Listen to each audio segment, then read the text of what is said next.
Hi, so today you're going to be completing this research organizer, and then that's going to help you write your thesis. So for the first part of today, I'm going to show you how you can complete your research organizer. So here I have an example of one. I have my research findings already written up here, but I took these from my research log. So what you're going to do is you're going to go back to your final research log. On your final research log is 4.42. So you're going to go back to that. And my research, I'm trying to answer my research question: how are low-income communities with food deserts dealing with providing enough food for kids while schools are closed during coronavirus? So what I am simply doing is making sure that all of my evidence is organized so that later on when I have my essay, it's going to be easy to do. So I just need my evidence and my source from this. You will need the MLA citations later on in the process, but you're not going to worry about that now. So I take my evidence, and then my source, which you can just do the URL.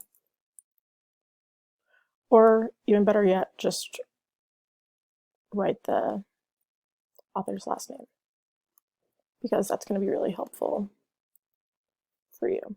So I would say it's best if you write the author's last name and then also the site URL. So I'm actually going to make another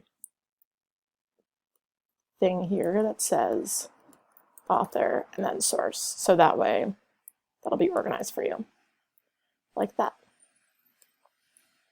And I'm going to just do this for every single research finding. So you'll see that all the research findings line up if you did them in the right order. It's okay if they're out of order.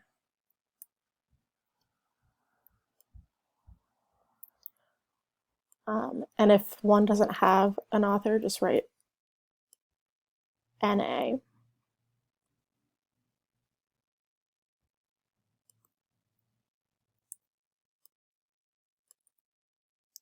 And so I'm basically just copying and pasting from things that I've already found.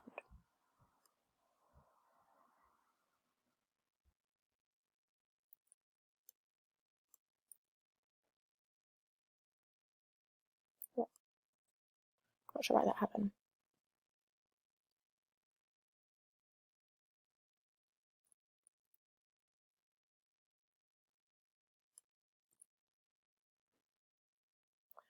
Well, yours should not do that, but you should get the idea.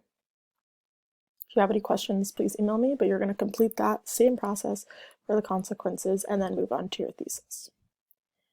If you are not yet done with this, you can pause this here, but once you are done, you can continue to press play as I go over what you need to do for your thesis. So you can press pause here.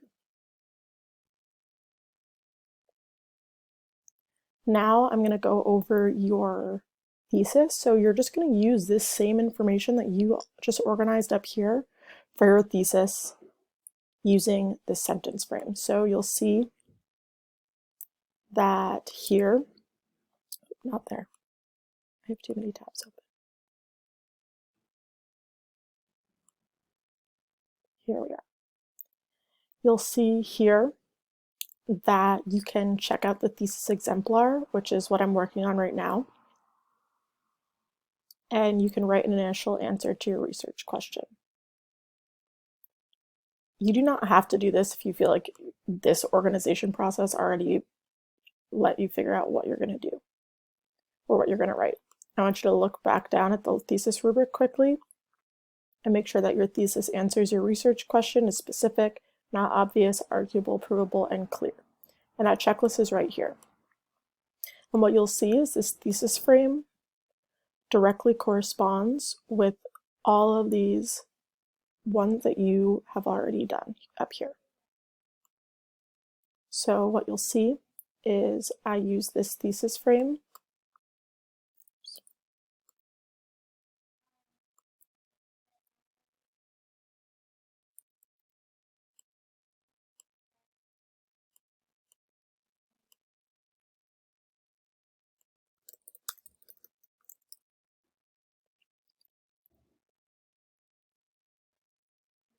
Sorry, I'm lagging. I use this thesis frame to write my thesis here. I'm going to blow this up bigger so you can see it better. So here I have this exact thesis frame, and it says currently many cities and food deserts are in a state of crisis as a result. This has led to kids losing reliable food sources in their communities, continued systematic racism in our food system, and in some cases has created new lunch pickup programs. What I want you to see is that what I actually did is I'm looking down at the rubric and seeing, okay, this could be a little bit more clear, which is why I added that. Here I start with one.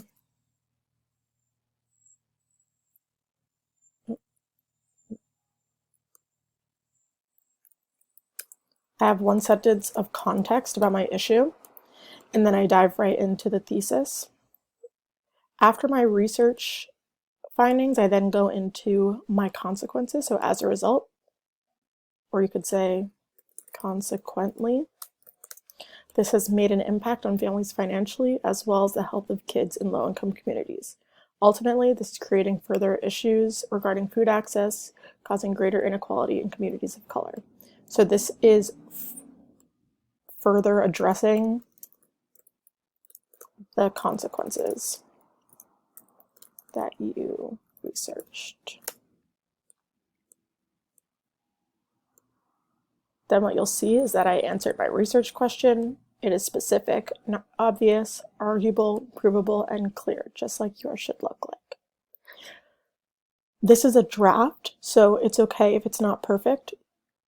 You are going to make sure that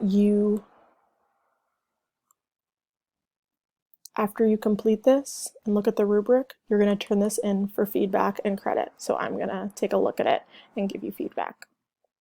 If you have any questions, please email me or text me, and good luck.